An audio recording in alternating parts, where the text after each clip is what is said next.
bonjour à tous. On a eu, comme la semaine dernière, la moins bonne chance, mes confrères de la télé le disaient, qui a gagné le quintet. Bon, on fait la même chose que la semaine dernière. Mon Starzofo, lui, a été pris en sandwich au moment où il ne fallait pas, et donc il a eu course perdue. L'un des favoris est resté au départ. Donc voilà, ce fut une course un peu difficile.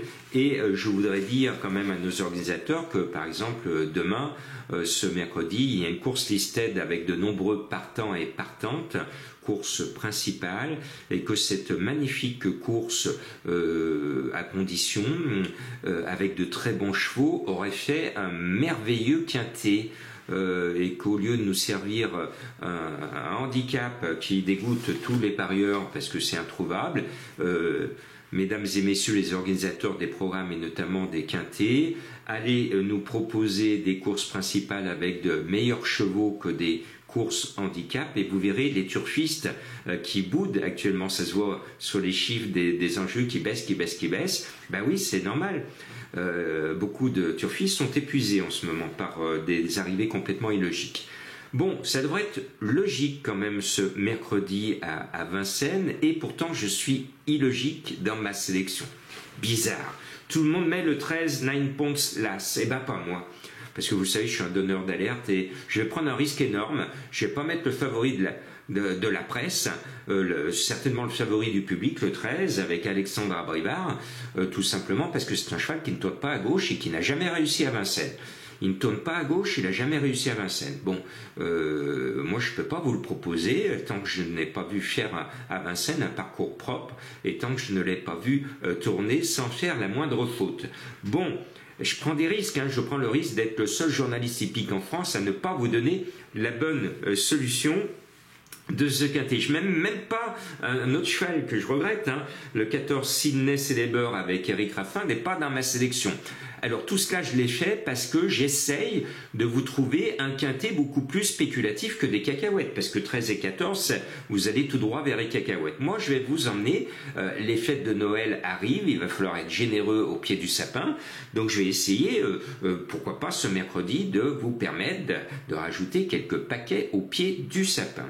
Pour moi, le 5 In Henry qui part devant avec Mathieu Mottier qui trotte sur l'eau depuis le début du meeting, je trouve qu'on peut s'appuyer sur ses chances, tout comme le 3 Kemar, c'est l'un des deux bons dos au départ, il est bien calé derrière la voiture, avec Gabriele Gelormini, je pense que Kemar, que l'on connaît bien dans les quintets, qui trouve ici son plus facile quintet du meeting. Donc à lui d'en profiter. Et puis l'entourage du 7 Fighter Simoni est confiant, moi aussi, il part devant, il est régulier, il est en forme.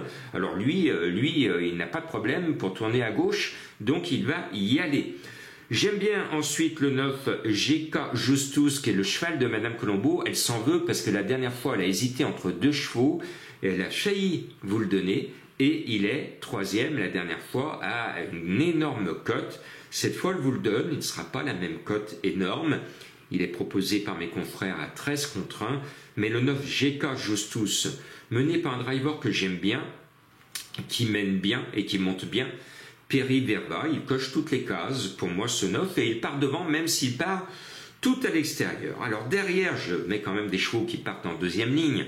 Je mets le 11 Cheyenne Luxe qui peut scalper tous ses adversaires, avec Mathieu Abrivard qui adore mener les chevaux italiens, avec lesquels il connaît une belle, très belle réussite. Et puis l'entourage du 12, Mask Off, va mettre bas les masques, il va révéler qu'il est un petit champion en devenir, ce numéro 12, mené par Johan Le Bourgeois, même s'il reste fiéré, même s'il garde ses chaussures, il sait malgré tout aller vite. Donc ce 12, j'y crois, entourage confiant. Et voilà mes deux snipers. Le 1, Certainly, est la deuxième cartouche de l'entraîneur du 13. Donc il se dit, si mon 13 est disqualifié, c'est pas grave, j'en ai un autre. Donc de toute façon, il est sûr de prendre de l'argent, d'un côté ou de l'autre, ou des deux côtés si le 13 est à l'arrivée. Donc je trouve quand même que son 1 qui est bien calé le long du rail, même s'il ne démarre pas comme un bolide, peut venir garder quelque chose, prendre quelque chose. Je le sens en tout cas un peu mieux que ce numéro 13 qui est délicat dans ses adieux. Et puis mes initiales c'est JM, eh bien le 2, idem, JM. Obligé de le mettre, le cheval est bien engagé, il vient de trotter sur un joli pied, rapide.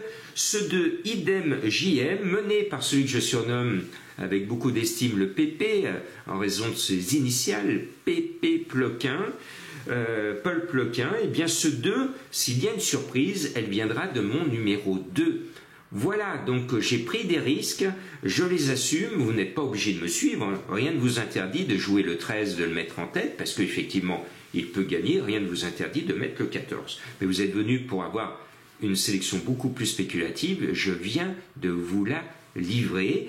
Et je peux vous dire que pour ceux qui sont abonnés au Prono du Corps, je leur ai posté une vidéo bonus pour leur proposer de suivre un cheval qui a gagné Crésus Love lundi à Vincennes à 47 contre 1. Je leur avais dit jouer Pereira, et Pereira a gagné à 47 contre 1 parce que oui, dans ma formule Prono du Corps, je donne régulièrement des conseils de jeu pour suivre tel ou tel professionnel, et en ce moment, je fais un travail énorme pour dénicher toutes les infos et tous les pros à suivre sur le meeting d'Upstock de Cagnes-sur-Mer. Et déjà lundi, la première réunion de lundi a donné en grande partie raison à mes pronos.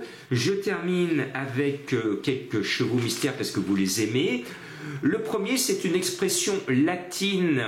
C'est quand c'est de notre faute, on le dit en latin encore aujourd'hui, et quand c'est une grosse faute, on rajoute maxima à cette expression latine. Et le deuxième, alors c'est un joli nom très poétique, on dit quand c'est la sainte, ce prénom féminin, ben c'est quand les filles sont encore célibataires à leur grand âge, point de suspension. Et on les aime, ces filles qui ont un prénom qui commence par un C, et bien ça donne le nom très poétique et très marrant de mon deuxième cheval mousquetaire. Mon troisième, il est fautif, avec lui c'est tout ou rien, mais cet habitant de Monaco, s'il reste sage, il peut enrhumer tout le monde. Et puis le dernier, alors là, pour moi, il va gagner parce qu'il vient pour gagner. Il porte les couleurs qu'on voit un peu moins ces derniers temps, des couleurs au galop illustres, les couleurs du Tchèque Al Maktoum. Eh bien, ces couleurs Al Maktoum nous reviennent demain. Et attention, attention, danger à ce cheval mystère de la famille Al Maktoum.